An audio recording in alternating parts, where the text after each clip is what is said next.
Number 5 in numerology is not a number you understand quietly. It is a number that moves, shifts, provokes, seduces, and escapes. It is the restless traveler of the numeric world, the one that refuses to sit in the neat boxes that numbers like 4 build or the orderly crowns that 1 wears. And in almost every traditional and modern system, whether you trace it through ancient Chaldean interpretations, Pythagorean numerology, or symbolic patterns found across scriptures and philosophical texts, 5 stands at the center of experience, representing the human being itself. 5 fingers, 5 senses, 5 directions if you include the center, 5 elements in Indian thought: earth, water, fire, air, ether. And this is no coincidence because the energy of 5 is deeply tied to perception, interaction, and the hunger to experience life directly rather than theorize about it. People strongly influenced by the number 5 often live like open windows rather than closed rooms, constantly inviting new winds of change, new ideas, new people, and sometimes new chaos, because stability for them can feel like suffocation, and routine feels like a polite prison they politely, but firmly, refuse to stay in for too long. At its highest expression, 5 is intelligence in motion, curiosity sharpened into skill, adaptability that borders on brilliance. These individuals can walk into unfamiliar situations and within minutes understand the rhythm, the psychology, the loopholes, the opportunities, almost like they carry an internal compass that does not point north, but points toward possibility.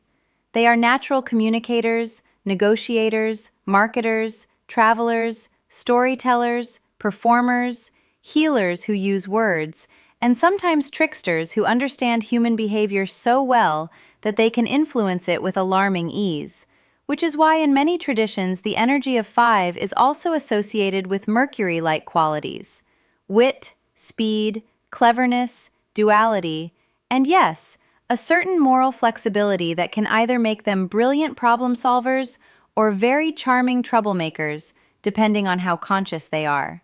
Now here comes the part people conveniently ignore. 5 is not just freedom, it is the cost of freedom. This number carries instability like a shadow, and the same adaptability that allows a person to thrive anywhere can also prevent them from belonging anywhere. The same curiosity that makes them knowledgeable can scatter their focus into 100 unfinished paths. The same charm that attracts people can also create superficial connections rather than deep bonds. And so a person dominated by 5 often struggles with commitment, not because they are incapable of love or loyalty, but because their soul resists being tied down to one version of life when it can taste 10. In relationships, they can be exciting, magnetic, full of life, but also unpredictable, inconsistent, and sometimes emotionally unavailable, not out of cruelty, but out of a deeper inner restlessness that keeps whispering, "There is more, there is always more." In traditional symbolic thinking, 5 is the midpoint between 1 and 9, and that is philosophically significant. It is the pivot, the turning point, the moment where structure begins to loosen and transformation begins. And this is why people with strong 5 energy often go through multiple phases in life rather than one linear story. They reinvent themselves, change careers, explore different belief systems, travel physically or mentally, and sometimes confuse others who expect consistency. But if you observe closely, there is a hidden logic to their chaos. They are gathering experiences, almost like a collector of realities, and each experience refines their understanding of life in ways that static personalities never reach. In a spiritual sense, 5 is deeply connected to the idea of mastering the senses rather than being enslaved by them. Because it governs sensory experience, it can pull a person into indulgence, pleasure, thrill-seeking, addiction, excess, or it can elevate them into awareness, where they experience life fully yet remain unattached. And this is the razor's edge of 5.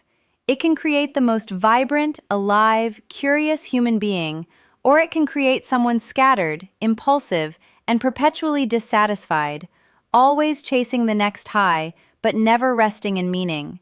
The difference lies in discipline, something that does not come naturally to 5 and must be consciously cultivated. Even in broader symbolic traditions, the number 5 often appears at points of transition. The human body itself, with arms and legs extended, forms a 5-pointed structure, representing both grounding and expansion, matter and spirit intersecting. And so the essence of 5 is this.